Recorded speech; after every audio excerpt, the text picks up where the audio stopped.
Días son estos de Elías, declaran palabra de Dios. Y días también de Moisés, tu siervo, justicia reinando otra vez. Y aunque libremos batallas, hambruna, carencia y dolor, aún se oye voz que en desierto clama, prepara el camino al Señor. Allí Yeshua viene ya, brillando como el sol, en el cielo lo verás, declara hoy el año del Señor, desde Sion llegó la salvación.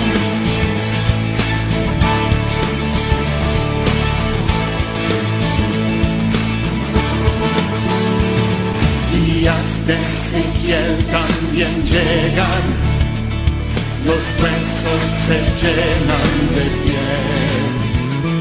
Y días también de David, tu siervo, tu pueblo te alaba doquier.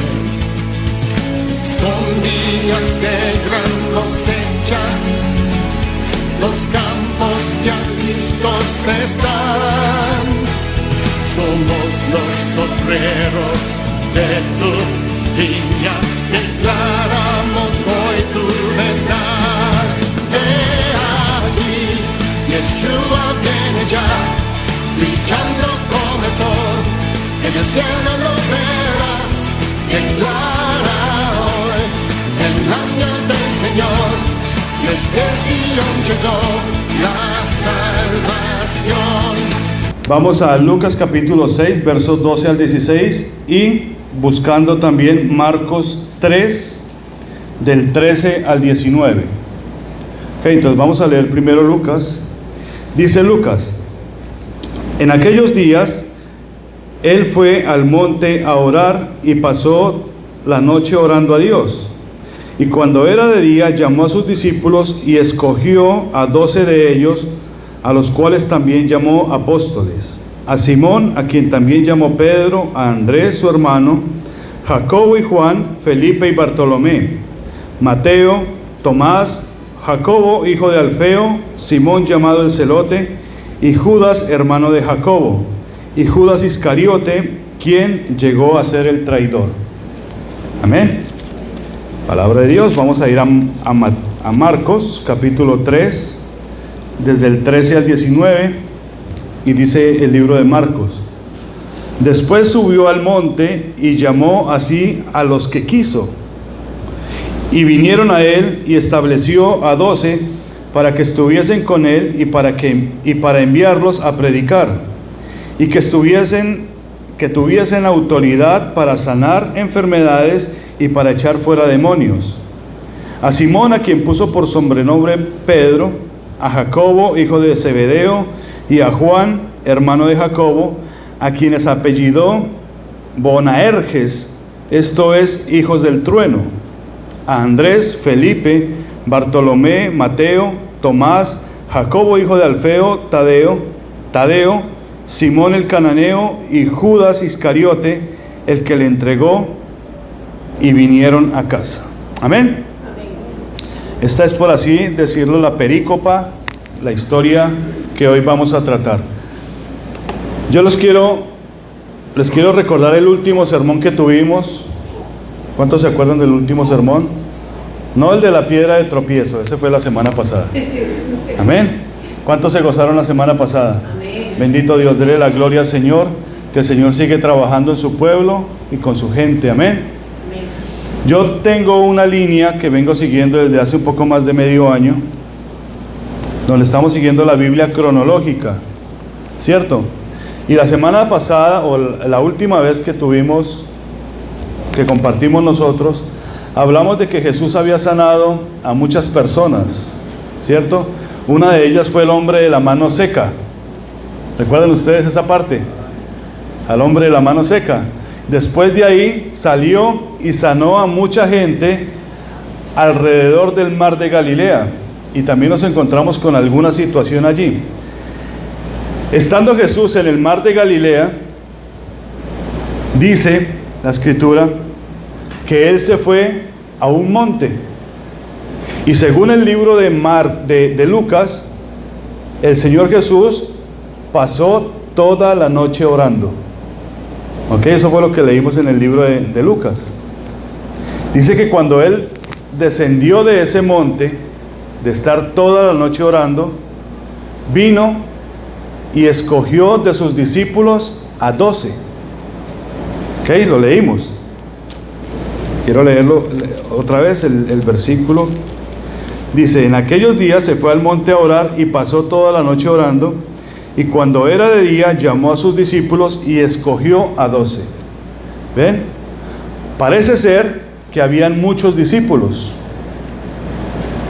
pero que de todos esos discípulos escogió a 12 nomás. Entonces, hay que entender algo, que el Señor no tomó la decisión, así como dice Marcos, que Él escogió a los que Él quiso.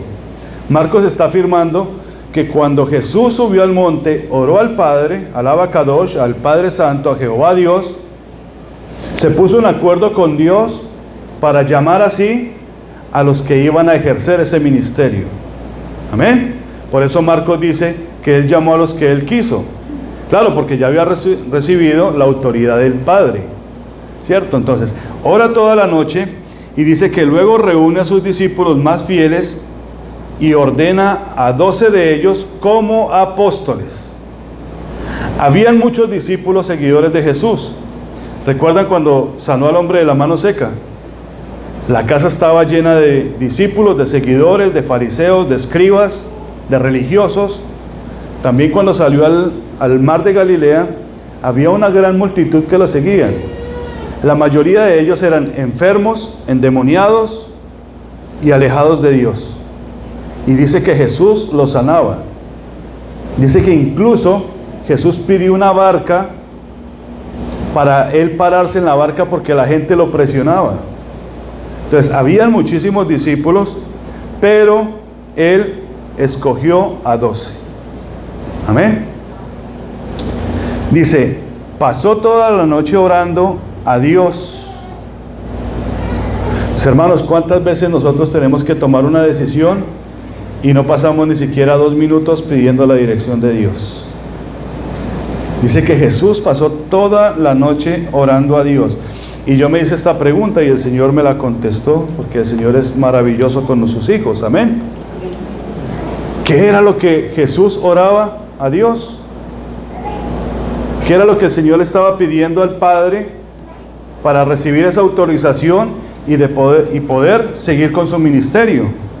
Y dice el Señor que las cosas que pasaron antes son sombra y figura de las cosas que van a pasar en el futuro. Vayan a Deuteronomio capítulo 7. Si tienen sus Biblias, si no, escúchenme. Porque no hay ministerio que no se cumpla en la palabra de Dios. Deuteronomio capítulo 7. Si usted tiene la oportunidad esta tarde, y espero que la tenga, léase el capítulo completo de Deuteronomio. Pero voy a leer a partir del verso 6. Dice así Moisés, escribiendo acá en este sentido, dice: porque tú eres pueblo santo para Jehová tu Dios. Jehová tu Dios te ha escogido para hacerle un pueblo especial, más que todos los pueblos que están sobre la tierra. No por ser vosotros más que todos los pueblos, os ha querido Jehová y os ha escogido, pues vosotros erais el más insignificante de todos los pueblos, sino por cuanto Jehová os amó y quiso guardar el juramento que juró a vuestros padres, os ha sacado Jehová con mano poderosa y os ha rescatado de servidumbre de la mano de Faraón, rey de Egipto. Conoce pues que Jehová tu Dios es Dios, Dios fiel, que guarda el pacto y la misericordia a los que le aman y guarda sus mandamientos hasta 1000 generaciones, y que da el pago en persona al que le aborrece, destruyéndolo, y no se demora con el que le odia, en persona le dará el pago. Guarda por tanto los mandamientos, estatutos y decretos que yo te mando hoy que cumplas. Amén. O sea, que hay algo tremendamente poderoso. Primero, Dios habla de un pueblo que Él formó, y si recordamos, el pueblo que Él formó se llama Israel. Pero este pueblo Él lo formó de un solo varón. ¿Recuerdan? Viene de la simiente de Abraham, después viene Isaac, la promesa, y después nace uno llamado Jacob. De este Jacob vienen 12, el establecimiento de un reino. Dice que de estos 12, ellos no obedecieron a la promesa de Dios, y el Señor aquí los llama insignificante pueblo, un pueblo que nadie quería, un pueblo hebreo. Dice que fueron enviados 400 años como esclavos a la tierra de Egipto, y de allí Dios los sacó con mano poderosa. Tristemente, este pueblo, que está reflejado en 12 hombres, las 12 tribus de Israel, no cumplieron con el programa que Dios se había propuesto por medio de ellos. ¿Cuál era el plan o el propósito de Dios con estas 12 tribus de la casa de Israel, llamado Israel? Que ellos evangelizaran al mundo, que ellos conquistaran no solamente a los heteos, heveos y todos ese poco de feos que están entre el verso 1 y el, sino que ellos, cuando llegaran a la tierra prometida, salieran a conquistar todas las naciones y fueran traídas a Dios. Pero dice ahí que ellos no guardaron el pacto que Dios había hecho con sus padres. Amén. Entonces, cuando Jesús está orando en el monte, está discutiendo este pacto. Está diciendo: tú estableciste allá en el Antiguo Testamento, allá en el tiempo de Moisés, que tú nos visitarías. Dice ahí: conoce pues que Jehová tu Dios es Dios fiel, que guarda el pacto y la misericordia a los que le aman y guardan sus mandamientos hasta 1000 generaciones. Y cuando baja y desciende Jesús del monte, se encuentra con que Jesús ve a sus discípulos, y dentro de todos esos discípulos escoge a 12. ¿Cuál es la figura que nosotros podemos estar viendo? Que Dios vuelve a activar su plan de salvación. Amén. El llamamiento al arrepentimiento, el llamamiento a la salvación y el llamamiento a trabajar en la obra de Dios. Dice Primera de Pedro 1 y 2. Ayúdenme a buscar. Primera de Pedro, capítulo 1, verso 1 y 2. Dice el apóstol Pedro. Dice: Pedro, apóstol de Jesucristo, a los expatriados de la dispersión en el Ponto, Galacia, Capadocia, Asia y Bitinia, elegidos según la presciencia de Dios, Padre, en santificación del Espíritu, para obedecer y ser rociados con la sangre de Jesucristo, gracia y paz sean multiplicadas. Amén.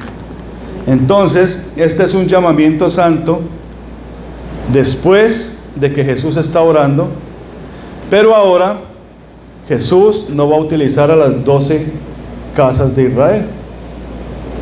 ¿Por qué? Porque hay 10 tribus que están en la dispersión, y Jesús va a establecer a 12 discípulos, a los cuales va a llamar apóstoles. Amén. Hay un pequeño problema acá, porque resulta que hay un conflicto entre los cristianos de hoy en día, de que si hay apóstoles o no, de que si hoy en día hay apóstoles. Aquí el Señor dice, Marcos dice que llamó a los que Él quiso, y a estos estableció a 12, quienes vinieron a ser apóstoles de Jesús, de los cuales uno fue traidor. ¿Se acuerdan que uno fue traidor? Entonces, a estos los llamó, y dice aquí que los estableció. Pero estos 12 apóstoles los estableció para la predicación del Evangelio. ¿Ok? En Efesios 2 se establecen a otros apóstoles, que ya son los apóstoles que van a trabajar con nosotros. Porque hay hermanos que tienen un ministerio de apostolado. Entonces hay un conflicto entre las iglesias de por qué a este se le llama apóstol y por qué a este no. Dice Efesios que a uno los constituyó apóstoles, profetas, maestros, pastores y evangelistas. Pero a estos de acá, a los 12 apóstoles acá, dice que son el fundamento en el cual nosotros tenemos que fundamentarnos. Porque ellos fueron testigos oculares y pasaron y caminaron con Jesús. De estos 12, uno fue el traidor, Judas, el Iscariote. Los apóstoles intentaron reemplazar ese lugar haciendo que la suerte cayó sobre Matías. Pero Jesús tenía preparado ese lugar para un apóstol muy especial, que era el apóstol a los gentiles, el apóstol Pablo. Así que con los 11 apóstoles y Pablo se completa el 12 del cual Jesús nos va a enseñar en esta mañana. Amén. Yo les di la introducción un poquito teológica para que ustedes me pudieran comprender que cuando Él llamó a estos varones, los llamó con un propósito, y el propósito era la salvación y la redención de todo ser humano. Amén. No se necesitó de millares y millares de ejércitos, se necesitaron de 12. De 12 que hicieran la obra, de 12 esforzados. Amén. Todos y cada uno de estos hombres pasaron por estas etapas o pruebas, como dice el Espíritu Santo. Cada uno de ellos, ahorita vamos a ver los nombres, pasaron por ciertas etapas. Algunos de nosotros nos vamos a identificar con estas etapas, porque nuestro tema de hoy es cuando Él me llamó. Y quizás cuando usted sintió el llamado de parte de Dios, se sintió como alguno de estos hombres. Dice la Escritura que nosotros no somos diferentes a ellos. Ni siquiera a Elías, dice por allá la Escritura, que Elías también tenía las pasiones de las cuales nosotros sufrimos. Se enojaban, lloraban, se lamentaban, se escondían en cuevas. ¿Cierto? Hubo un profeta que tuvo que casarse 2 veces con la misma mujer, y esta mujer era ramera. O sea que son cosas de varones de Dios que no son diferentes a lo que nosotros soportamos hoy en día. Amén. Dice, todos y cada uno de estos hombres pasaron por estas etapas o pruebas, como el Espíritu Santo nos dice por medio del apóstol. Ahí en Corintios, Primera de Corintios capítulo 13, desde el verso 11 al 13, si lo están anotando, dice lo siguiente el Espíritu Santo. Dice, cuando yo era niño, hablaba como niño, pensaba como niño, jugaba como niño. Mas cuando ya fui hombre, dejé lo que era de niño. Verso 12. Ahora vemos por espejo oscuramente, mas entonces veremos cara a cara. Ahora conozco en parte, pero entonces conoceré como fui conocido. Y el verso 13 dice, y ahora permanecen la fe, la esperanza, el amor, estos 3, pero el mayor de ellos es el amor. Y ahí, en esos 3 versículos, está el llamamiento. Así que podemos decir que cuando Él me llamó, yo era como un niño. Amén. Leámoslo, el verso 11. Yo era como un niño. Cuando yo era niño, hablaba como niño, pensaba como niño, juzgaba como niño, mas cuando ya fui hombre, dejé lo que era de niño. Los más fieles entre los discípulos, los más fieles entre los niños, los llamó a predicar.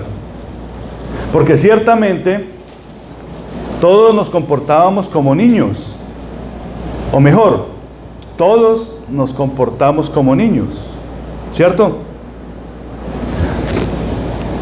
Lucas y Marcos nos dan a nosotros una lista de los hombres que Él escogió, que Jesús escogió.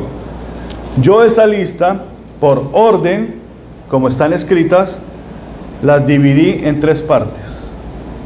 Los que se comportan como niños, los que ya están un poquito más grandecitos y los que permanecen. ¿Quiénes son los que se comportan como niños? Según la lista, usted la puede leer, está en orden, yo no la modifiqué. Marcos cambia un par de nombres de lugar, pero están en el mismo grupo de orden.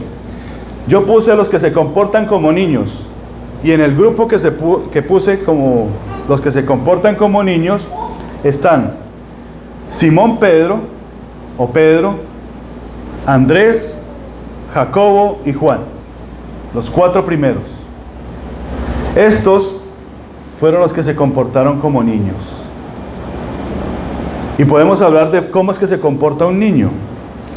Simón Pedro era el más voluntarioso, impulsivo de todos, que incluso siendo grande le gustaba agredir. Le cortó la oreja a Malco, al ayudante del sumo sacerdote, se la cortó, que Jesús tuvo que volver a restaurársela.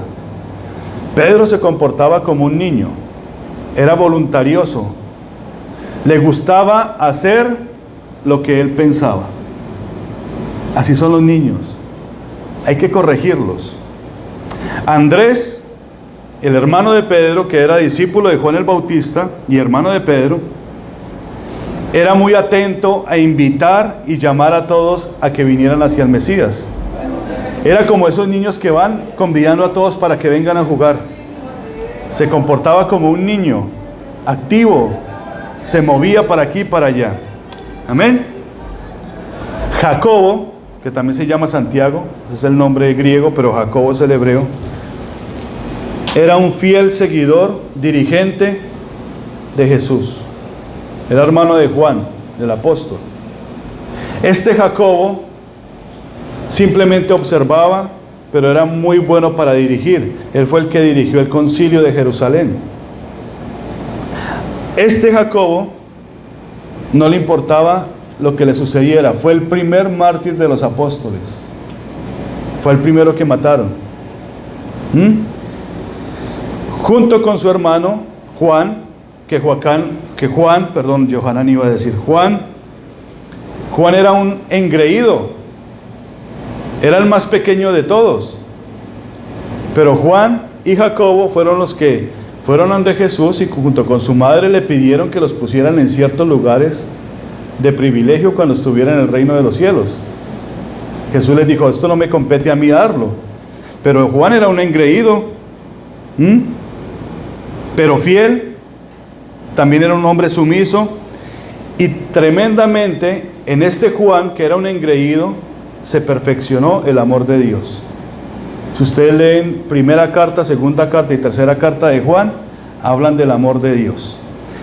Jacobo y Juan eran llamados los hijos del trueno, Boanerges en el hebreo. ¿Saben por qué los llamó Jesús los hijos del trueno? Porque se comportaban como niños. Fueron los 4 primeros discípulos que caminaron con Jesús. Pero Juan y Jacobo querían que descendiera fuego y consumieran a una ciudad porque no les vendieron pan. Y Jesús les dijo: ustedes no saben de qué espíritu son. Miren, a estos los llamó Jesús, a los que se comportan como niños. ¿Cuántos se identifican con esto? Con Pedro. Amén, gloria a Dios. Amén. Con Juan, con Jacobo. Yo también soy un hijo del trueno, pero bendito Dios, porque a estos los llamó el Señor. Amén. Y los llamó dentro de muchos discípulos. No eran 10, ni 20, ni 30. Eran cientos de personas que seguían a Jesús. ¿Cómo se comportan los niños? ¿Cómo? Cuando hacen lo que ellos quieren hacer. Tienen un llamado de Dios, quieren hacer las cosas para Dios, siguen a Jesús, entienden el Evangelio, entienden la crucifixión y la resurrección de Dios, de Jesús, pero quieren hacer las cosas como a ellos les parece. No siguen reglas, ¿ok? No siguen, parece que las personas que están dirigiendo no están de acuerdo con ellos y lo hacen por su propio gusto. Estos los llama el Señor. ¿Y sabe por qué los llaman? Porque si fueran en nuestra humanidad diríamos, no, pues ya quítenlo o quítenla. No sigue órdenes, ¿para qué lo ponen ahí? No, Dios los llama porque en esa situación ve fe, ve ganas, ve impulso. Algo que muchos de los discípulos no tienen. Ganas de trabajar, ganas de servir, pero hay que moldearlos. Tal es así que a Pedro le tocó pasar por algo terrible. Negar al Señor 3 veces para que pudiera entender que Él es el que da la restauración del alma. 3 veces lo negó, 3 veces le dijo, Pedro, ¿me amas? Y ahí le estaba restaurando el alma. Aprende a comportarte como uno maduro, no como un niño. Amén. ¿Cuántos se comportan como niños? Gloria a Dios. Necesitamos al Señor. Dejar de ser tan voluntariosos, ponernos de acuerdo con nuestros hermanos. Yo no quiero brillar. Yo quiero que Cristo brille en mí. Decíamos en la mañana, yo quiero ser el reflejo de la santidad de Dios. Amén. Que no vean al pastor, que hay como vino de flaco. No. Vean al Señor. Amén. Gloria a Dios. Dice que cuando Él me llamó, yo lo conocí en parte. Ese es el segundo grupo. Los que ya tienen un poquito más de entendimiento. Dice, vemos oscuramente, ahí en 1 Corintios capítulo 13, verso 12 dice, ahora vemos por espejo oscuramente, mas entonces veremos cara a cara. Ahora conozco en parte, pero entonces conoceré como fui conocido. Y aquí el Espíritu Santo nos muestra este segundo grupo. En el segundo grupo están los que ven oscuramente, pero hay fe de que pronto vamos a ver la luz. Amén. Ahora como que nosotros entendemos un poquito, ya no nos comportamos tanto como niños, pero creemos que el Señor nos está mostrando algo eternamente precioso. En este grupo hay otros cuatro. Está Felipe, Bartolomeo, Natanael, que son los mismos, Mateo y Tomás. ¿Ok? Ahí hay 4. Felipe, ¿quién era? Un estudioso de las profecías, de los profetas. Tan es así que Felipe se tomaba el tiempo de explicar las profecías. Venía un eunuco y se paró al lado del carro, y el eunuco venía leyendo el libro de Isaías. Usted lo encuentra en el libro de los Hechos. Y Felipe le dijo, ¿qué lees? Era Isaías 53. Y el eunuco no sabía lo que estaba diciendo. Dice, ¿esto se refiere a la nación de Israel o se refiere a quién? Y Felipe, conociendo las escrituras, le explicó, le dijo, esto se refiere a Jesús de Nazaret, al Mesías. Este Felipe conocía. ¿Sabe por qué? Porque estudiaba las profecías. Amén. Bartolomeo, Natanael, dice que reconoció a Jesús como Hijo de Dios, Rey de Israel. Jesús le dijo, tú eres un verdadero israelita. Cuando Jesús le dice un verdadero israelita, habla de su integridad. Tú eres uno que realmente conoce lo que es ser israelita. Eres íntegro, porque Dios honra la integridad de los hombres. Entonces tenemos a un estudioso de las profecías, a una persona íntegra como Bartolomé. Ya tenemos 2. Ya no se comportan como niños. ¿Ven? Tenemos un tercero que es Mateo, que muchos cristianos dijeron que Mateo era malo. ¿Se acuerdan que lo estudiamos aquí? Porque Mateo cobraba impuestos. Entonces que Mateo era malo. No, Mateo era un hombre que en medio de tanta corrupción, en medio de tanta suciedad, era un hombre justo y cobraba los impuestos que eran. Los judíos no lo querían porque él trabajaba para el Imperio Romano. Pero Mateo era un buen administrador de los tesoros, en este caso de los romanos. Y Dios lo honró, lo llamó como su discípulo y ahora como su apóstol. Dice, fiel administrador de los tesoros, inteligente, ordenado, fue fiel en medio de tanto pecado y corrupción. Amén. Miren esta característica de Mateo. Hay otro que se llama Tomás en este grupo. ¿Que por qué recuerdan a Tomás? Porque no creyó, ¿cierto? Pero dice acá, fue un incrédulo pero seguidor y fiel discípulo. Él no creía en su totalidad, pero era un fiel servidor. Y lo que decíamos en la mañana, cuando tú estás trabajando, Dios te llama al ministerio. Dios no te va a llamar cuando estás sentado. Entonces dice, incrédulo pero seguidor y fiel discípulo. Su fe fue perfeccionada y sus preguntas fueron contestadas. ¿Por qué él preguntaba tanto? Porque le faltaba fe. No, si yo no viera el costado ni metiera el dedo en el hueco donde le clavaron, no creeré. Pues ¿qué le dijo el Señor? Mete la mano sobre mi costado y aquí están mis manos. Y fue levantado en fe.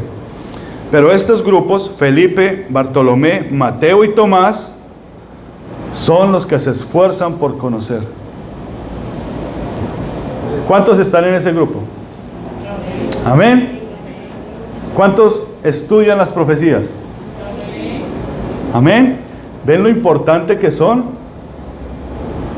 ¿Cuántos son íntegros en su vida personal? No me contesten. Y cuando hablo de integridad no estoy hablando solamente de cómo usted se comporta con la sociedad, sino de cómo se comporta usted con usted mismo. Porque dentro de usted está el Espíritu Santo de Dios. Amén. Y dice la palabra de Dios que el Espíritu se contrista cuando yo cometo un error. Y hay muchas veces pensamos que tenemos que recibir una señal del cielo para saber que yo soy hijo de Dios. No, lo tienes adentro. Por eso les digo, ¿cuántos son íntegros dentro de ustedes mismos? ¿Cuántos son buenos administradores de las cosas que les da Dios? No importa si trabajas en el IRS. Mateo trabajaba en el IRS de esa época, en los impuestos. Pero sé íntegro en tu trabajo. Eso lo ve Dios. ¿No crees? Como Tomás, pero estás acá. Amén. Y cuando se presente el Rey de la Gloria a tu vida, vas a creer y vas a caer de rodillas. Dios mío y Señor mío, dijo Tomás. Amén. Entonces, este grupo de los que conocen en parte, porque realmente no lo conocen todo, son los que hacen lo que entienden. ¿Cierto? Los niños hacen lo que quieren. Pero este grupito, un poquito más maduro, hacen lo que entienden. ¿Qué es lo que nos manda hacer el Señor? ¿Qué entiendo yo de lo que el Señor quiere para mi vida, para mi ministerio? Todos y cada uno de ustedes tienen un ministerio. Quizás no estén acá predicando, pero decíamos en la escuela dominical, ustedes están predicando en sus casas, ustedes están ministrando sus casas, ustedes están administrando los tesoros de sus casas. Mi mujer virtuosa predicaban hace 3 semanas. Amén. ¿Qué es la mujer virtuosa? ¿La que desparrama? No, la que entiende cómo se tiene que administrar una casa. La que agrada a su esposo. Ahora, no, los hombres nos tienen que agradar en todo, no.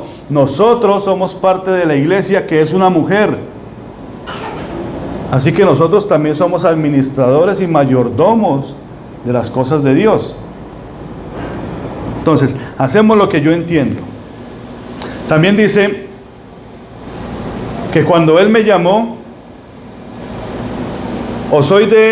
yo era como un niño, o yo conocí en parte, esos son los dos grupos, o yo permanecí en lo que Él dijo. Verso 13 de 1 Corintios 13 dice: ahora permanecen la fe, la esperanza y el amor, y estos tres, pero el mayor de ellos es el amor. O sea, que el tercer grupo son los que permanecen en el amor. ¿Se acuerdan cuando vimos nosotros el estudio de las iglesias de Apocalipsis? Que hay 7 iglesias, pero que la sexta iglesia se llama Filadelfia, la séptima se llama la Odisea. En Filadelfia están los fieles, los obedientes, pero usted no se puede caer a la séptima, porque los que están en la séptima los vomitan, porque se entibiaron, porque no eres frío ni caliente, por tanto yo te vomitaré, dice el Señor. Pero tampoco se pueden quedar en la quinta. Todos tenemos que llegar a la sexta, a la iglesia fiel. ¿Por qué? Para que permanezcamos ahí. ¿Quiénes son los que permanecen? Los que ya pasaron por niños, los que ahora ven, así a oscuritas. ¿Saben por qué lo digo y por qué lo afianzo tanto? Porque este grupo de 4, solo quedaron 3. Aquí llamaron a 4, pero de estos 4, solo quedaron 3. Voy a nombrarlos. El primero, Jacobo, hijo de Alfeo. Jacobo no tiene mucha historia acá en la Biblia, no la puede narrar, pero etimológicamente por su nombre podemos conocer nosotros quién era Jacobo, hijo de Alfeo. Jacobo significa un suplantador, uno que toma por el carcañal. ¿Se acuerda que Jacob tuvo un gemelo? Ese también. Dice, suplantador, toma por el calcañal. Eso es Jacobo. Pero dice hijo de Alfeo. Alfeo viene de la palabra alfolí, que alfolí significa ofrenda. Yo me voy a poner en cambio de este y me voy a ofrecer por ofrenda. Y dice aquí el Señor en Corintios 13:13, dice que ahora permanecen la fe, la esperanza y el amor, pero mayor de estos es el amor. Y vemos a un hombre casi desconocido, Jacobo, hijo de Alfeo, que se ofrece como ofrenda. Y dijo Jesús: ¿quién será el hombre que se ofreciere a sí mismo en pago por el otro? ¿Cuál será tal amor? Miren hasta donde llega ya los que ya son maduros, a ofrecerse por ofrenda por otro. Ya no lo podemos nosotros, o quizás usted lo quiera hacer por otra persona. Generalmente las mamás se ofrecen por sus hijos, ¿no? Pero tuvimos a alguien que pasó y se ofreció por nosotros. Y cantábamos. No fue por que nosotros nos mereciéramos algo. A él lo pisotearon como una flor, quedó marchito por amor a ti y por ofrenda delante de Dios.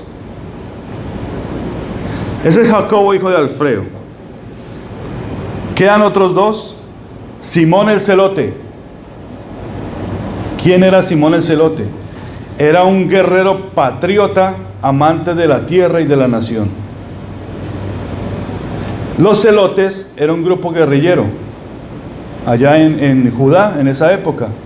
Los celotes fueron los que combatieron contra los mismos romanos, que después fueron casi exterminados. Pero el Señor honró esto. Todos aquellos que pelean, que aman su tierra. A mí me encanta el Salmo 137, que dice: que mi lengua se pegue a mi paladar si yo en mi oración no recuerdo a Sión, no recuerdo a Israel, no recuerdo a Jerusalén? Y eso cantaban los hermanos allá. Que mi lengua se pegue a mi paladar, y yo la tomo para mí, que mi lengua se pegue a mi paladar si yo me olvido de la tierra de mi Dios. A este, Simón el Celote era un patriota de los bravos. ¿Te imaginas que llegan a los Estados Unidos y aquí le ponen banderitas por todo? El patriotismo aquí en esta nación es tremenda. Y ellos aman su nación, ahora nuestra nación. Pero usted va a un país como el mío y allá nadie se ama. Se acabó el patriotismo. Dejaron de amar su tierra pensando en otras tierras y vinieron un poco de gente y la arrebataron, la dañaron. Ahora hay un poco de cosas que ni siquiera les hablo porque se van a ir para atrás de lo que sucede en nuestras tierras. Y estoy seguro que en Chile, en la República Dominicana, en Puerto Rico, pasa lo mismo. Vinieron personas que no eran de nuestras propias tierras y la dañaron y sembraron lo que no estaba permitido ahí. ¿Por qué? Porque dejamos de ser patriotas. Ahí está Simón el Celote. En él está la esperanza. Peleo porque creo que Dios salvará a mi tierra. Primeramente Israel, pero yo creo que Dios en algún momento va a redimir a Colombia. Yo creo que va a redimir al Ecuador, creo que va a redimir a la República Dominicana, a Puerto Rico, a Chile. Creo que Dios va a hacer un cielo nuevo y una tierra nueva. Y que los justos prevalecerán y que los malvados tendrán su pago. Yo lo creo. Pastor, tiene que hablar del amor solo. No, hablo de la justicia de Dios. Amén. Queda otro Judas. Judas, el hermano de Jacobo. Este Judas, hermano de Jacobo, era también hermano menor de Jesús en la carne, porque fue hijo de María. ¿Ok? Este Judas no creía en Jesús, ni Judas ni los otros hermanos, porque cuando Jesús estaba ahí le dijeron, ya, bájenlo. Cuando estaba jovencito allá en Nazaret, ya sáquenlo de aquí, porque está hablando mucho, como que está loco mi hermano Jesús.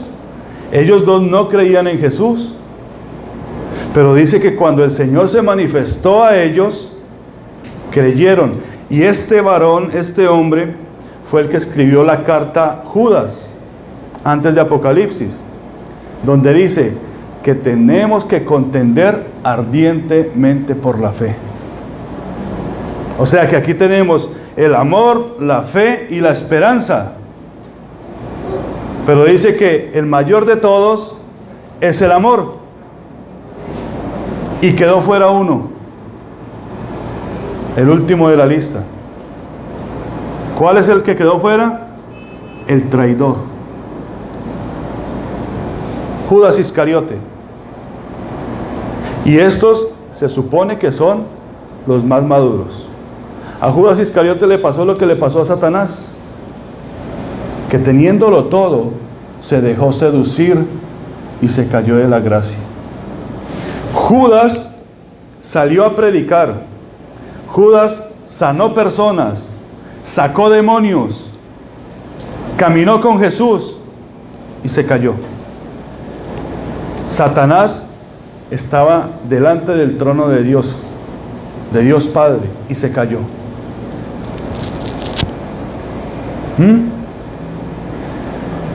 Por eso dice la Escritura: ay, y tengamos cuidado de que nosotros no caigamos. Por eso, hermanos, es mejor permanecer. Dice la palabra de Dios que nosotros tenemos que orar en todo tiempo. Orad para que no caigas en tentación. Jesús oraba toda la noche para tomar una decisión. ¿Sabe cuánto yo estuve orando para tomar la decisión que tomé esta mañana? Años para que Dios abriera una puerta de poder traer el bautismo a este lugar. Porque había que pelear, había que batallar contra doctrinas, contra personas que tienen otra posición, hasta que el Señor nos dio paz en el corazón y dijo: hagan lo que está establecido en mi palabra. Y oramos y oramos y oramos hasta que el Señor dijo: ok, háganlo. No es cuando nosotros queramos. No nos podemos comportar como niños. Quizás vemos un poquito nublado, pero tenemos la dirección del Espíritu Santo. Quizás ya somos mucho más maduros, y ahora pues nos invade el amor de Dios, pero tengamos cuidado de no caernos. Han caído muchísimos ministerios, muchísimos hombres y mujeres están cayendo de la gracia de Dios. ¿Saben por qué? Porque se confiaron en que ya sabían mucho. Decíamos en la mañana, cuando tú te subas a un púlpito, si no te tiemblan los pies, no te subas. Cuando ustedes que están allá abajo y vean a una persona acá, y si ustedes no ven a la figura de Jesucristo en esa persona, cierren su corazón y cierren sus oídos, porque no es de Dios. Y aquí está la diferencia con los demás. Los niños hacían lo que querían hacer ellos mismos. Los otros hacían o se dejaban dirigir por Dios. Los otros hacían lo que entendían. Y estos hacen lo que Dios dice que hagan. Amén. Amor, fe y esperanza. Los tres pilares del templo. Pero sobre todos es el amor. La fe, sobre la cual tenemos que contender ardientemente día tras día, porque lo que va a ser más atacado en la vida del creyente es la fe. La esperanza de que tenemos un lugar allá, más allá del sol. Amén. Y el amor. El amor, dice la palabra de Dios, cubre multitud de pecados. Amén. Yo hoy estoy hablando del llamado, y con este llamado cierro el ciclo que veníamos aprendiendo en la escuela dominical de lo que tiene que ser o cómo se debe servir dentro de la iglesia. Pero eso es la escuela dominical. Aquí el llamado es a que nosotros nos comportemos como fieles discípulos del Señor. Quizás usted fue llamado a ser apóstol, no lo sé. Otros fueron llamados a ser profetas, a ser evangelistas, maestros, pastores. Dios lo sabe y ustedes lo saben. Ustedes en su corazón saben qué pueden hacer, cuál es su capacidad, cuál es su potencial. Pero lo que sí yo quiero recordarles es que el amor cubre multitud de pecados. Que no importa su llamamiento, así su llamado sea simplemente a servir o a barrer la iglesia, hay que hacerlo con amor. Corintios capítulo 13 dice, todo el capítulo: si nosotros hablamos en lenguas y no tengo amor, de nada me sirve. Si yo profetizo y no tengo amor, de nada me sirve. Dice que es como un címbalo que retiñe. ¿Saben qué es eso? Han cogido un plato de loza o de porcelana y han cogido un tenedor y le hacen así. Así es cuando nosotros actuamos sin amor. Amén. No juzgues para que no seas juzgado. Hay muchas personas que están allá afuera, lo decíamos en la escuela dominical, que hay muchas personas que están allá afuera en delitos y en pecados, más graves de los que tenemos nosotros, porque todavía lo estamos. Pero no los juzguemos para que no seamos juzgados por ellos. ¿Por qué hay lesbianas? ¿Por qué hay homosexuales? ¿Por qué hay borrachos? ¿Por qué hay indigentes? ¿Por qué hay ladrones? ¿Por qué hay corruptos? ¿Por qué hay políticos? Por mi culpa. Porque si los juzgo a ellos, después me van a juzgar a mí. Y la condición de esas personas que están allá afuera es por mi culpa, porque yo, conociendo la verdad, no se las digo.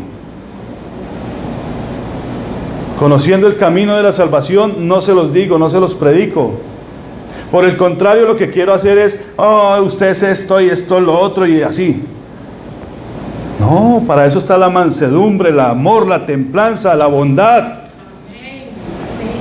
Déjame abrazarte, yo sé que estás en pecado, yo no tolero el pecado, pero por el mismo amor que yo recibí de parte de Dios, también este amor te lo doy. No tengo plata, no tengo oro, pero lo que tengo te lo doy.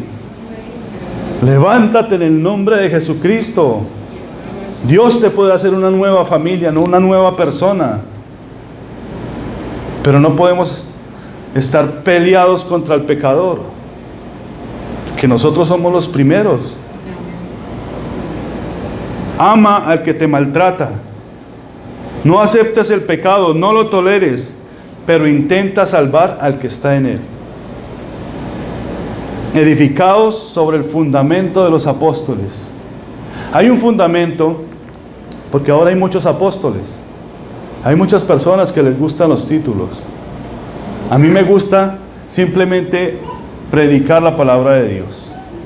Yo me gozo más en que cada uno de ustedes entienda. Si yo llego arriba y me tienen una corona adicional, gloria a Dios. Pero lo que quiero es que ustedes se salven, de que ustedes acepten lo que realmente el Cordero hizo por ustedes. Dio un fundamento. Dice, edificados sobre el fundamento de los apóstoles. Y le voy a decir cuál es el fundamento de los apóstoles. Apocalipsis 21:14. Dice, y el muro de la ciudad tenía 12 cimientos, y sobre ellos los 12 nombres de los 12 apóstoles del Cordero. Amén. 12 nombres, los 12 apóstoles del Cordero. Y fueron a los que él llamó: a Pedro, Juan, Mateo, Santiago, Judas, el hermano de Jesús, y el resto. Y sobre ellos edificó el Señor el reino. Lo que no hicieron Isaacar, lo que no hizo Judá, lo que no hizo los otros 12 de las 12 tribus de Israel, lo hicieron estos, llenos del Espíritu Santo, llenos de Dios. Unos se comportaban como niños, otros veían un poquito más, pero a la final de cuentas todos llegaron a la plenitud del Señor. Se perfeccionó el amor de Dios en ellos. ¿Cuándo? Cuando entregaron su vida a Dios, cuando entregaron incluso sus propios cuerpos a Dios. Todos murieron como mártires. El único que no murió como mártir fue Juan, el apóstol, el que escribió Apocalipsis, porque de resto todos murieron como mártires. Amén. ¿Cuál es el llamamiento para ti? ¿Qué pensaste tú cuando Él te llamó? ¿Qué pensaste tú cuando sentiste en tu corazón esa hambre, ese fuego de venir a la casa de Dios? Cuando alguien te predicó el Evangelio, te estaba llamando Dios, ¿y qué sentías tú cuando Dios te estaba llamando? Dice Juan capítulo 15, verso 15-17. Dice el Señor: ya no os llamaré siervos, porque el siervo no sabe lo que hace su Señor, pero os he llamado amigos, porque todas las cosas que oí de mi Padre os las he dado a conocer. Amén. No me elegiste vosotros a mí, sino que yo os elegí a vosotros y os he puesto para que vayáis y llevéis fruto, y vuestro fruto permanezca, para que todo lo que pidiereis al Padre en mi nombre, Él os lo dé. Esto os mando, que os améis los unos a los otros. Amén. En esto conocerán que ustedes son mis discípulos, en que se aman los unos a los otros. Y hicimos un ejercicio en la mañana. Los de este lado miren para los de este lado. Ya se inclinó la balanza. Ahora los de este lado miren para ese lado. ¿Ustedes encuentran a Jesús allá? ¿Ustedes ven la gloria de Jesús allá en alguno de ellos? Miren ustedes para allá y ustedes para allá. Quizás unos se comportan como niños y a veces te molestan. Quizás otros saben un poquito más. Quizás otros ya están un poco más avanzados. Pero lo cierto es algo. A cada uno de ustedes los llamó el Señor. Depende de ustedes.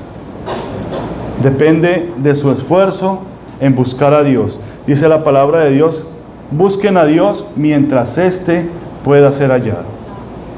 Amén. Última pregunta. ¿Ya te llamó Dios? ¿Lo sientes en tu corazón? ¿A qué te llamó? ¿Te llamó a arrepentimiento? ¿Te llamó a salvación? ¿Te llamó a servir? No seas desobediente al llamado de Dios. Si te llamó a servirlo, gloria a Dios. ¿No sabes? ¡Qué bueno! Vas a ser como niño. Miren, la mayoría de las personas se quejan porque no les pasa nada, porque sus vidas están estancadas. Pero ¿saben qué? ¿Quiénes más se gozan en esta vida? Los que lo intentan y fracasan.